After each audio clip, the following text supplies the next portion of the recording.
2 दिन के लिए योगी बने दिल्ली के सीएम तो सब रास्ते पर आ जाएंगे। योगी राज में न कोई मस्जिद तोड़ सकता है, न कोई मंदिर तोड़ पाएगा। केजरीवाल से नहीं संभली दिल्ली, अमित शाह चलवा सकते हैं बुलडोजर। दिल्ली में जो हालात हैं उसे सुधारने के लिए किसी पुलिस या आर्मी की जरूरत नहीं है।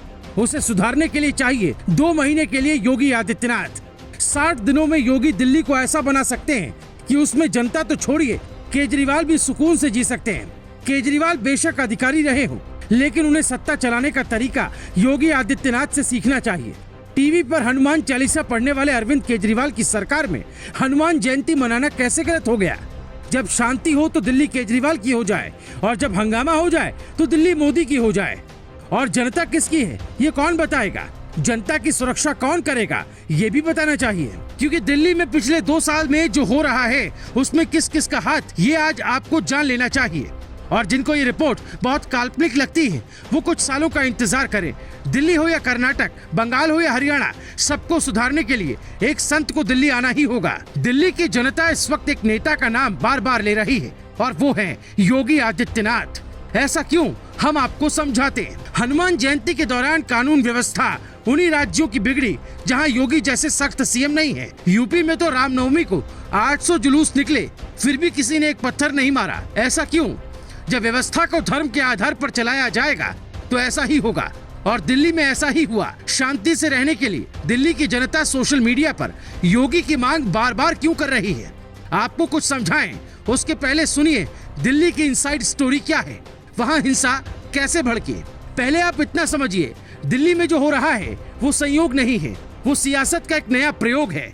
और मोदी की छवि दुनिया में खराब करने के लिए ये दिखाने की कोशिश है कि मोदी के राज में लोकतंत्र सुरक्षित नहीं है, तानाशाही है। इसलिए मोदी से बदला पूरा करने के लिए हमारे नेता देश को आग के हवाले भी कर सकते हैं। ऐसा दावा इसलिए कर सकते हैं क्योंकि बांग्लादेश जैसे देशों के रिफ्यूजी मुसलमानों के हाथों में पत्थर पकड़ाकर कोई तो है जो सियासी प्रयोग कर रहा है। ये जो चेहरे आपको दिख रहे हैं उनमें से ज्यादातर लोगों की भाषा आपको बंगाली लगेगी, लेकिन वो असल में बांग्लादेश के हैं और रोहिंग्या मुसलमान हैं, जो इस देश की मिट्टी में तो सांस लेते हैं लेकिन जहर खोलकर कुछ नेताओं का मकसद पूरा करने में मदद करते हैं। जहांगीरपुरी थाने में तैनात पुलिस इंस्पेक्टर राजीव रंजन जो कहते हैं वो हैरान करता है।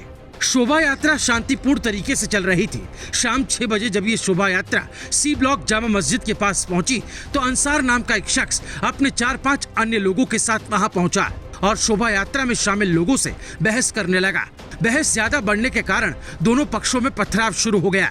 इसके चलते शोभा यात्रा में भगदड़ मच गई।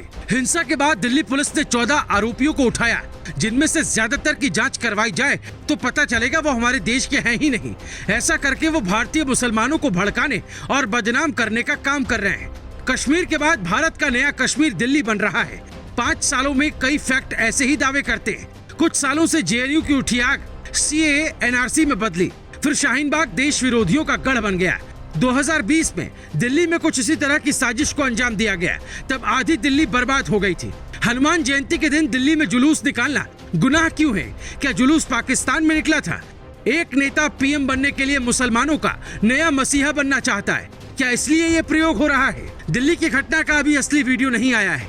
मध्य प्रदेश के सेंधवा में जो हुआ कुछ ऐसी ही कहानी यहाँ भी हो सकती है। किसने किस पर पत्थर मारा ये ज्यादातर लोग जानते हैं, लेकिन मामला गंभीर है तो दावा जांच के बाद ही किया जा सकता है। लेकिन उस जहांगीरपुरी के बारे में जान लीजिए जहां हनुमान जयंती पर शोभा यात्रा निकालना भारी पड़ गया। जहांगीरपुरी इलाका बहुत घनी आबादी का इलाका है। एक घर की दीवार के पीछे मुस्लिम है तो दूसरे घर में हिंदू परिवार रहता है, लेकिन इन दोनों दीवारों के बीच में कुछ परिवार ऐसे भी है जो बांग्लादेशी या फिर रोहिंग्या मुसलमान है। बीच बीच में झुग्गी बस्तियां भी है। जो 14 लोग पकड़े गए हैं वो झुग्गी बस्तियों में ही रहते, जो पैसे के लिए कुछ भी कर सकते हैं। जहां ये घटना घटी वहां बड़ी संख्या में बांग्लादेशी रहते हैं। जांच के बाद साजिश का खुलासा होने पर आप कहेंगे दिल्ली को चाहिए योगी, ताकि एक बार बांग्लादेशी मुसलमान और रोहिंग्या मुसलमानों को सही पते पर योगी भेज पाए।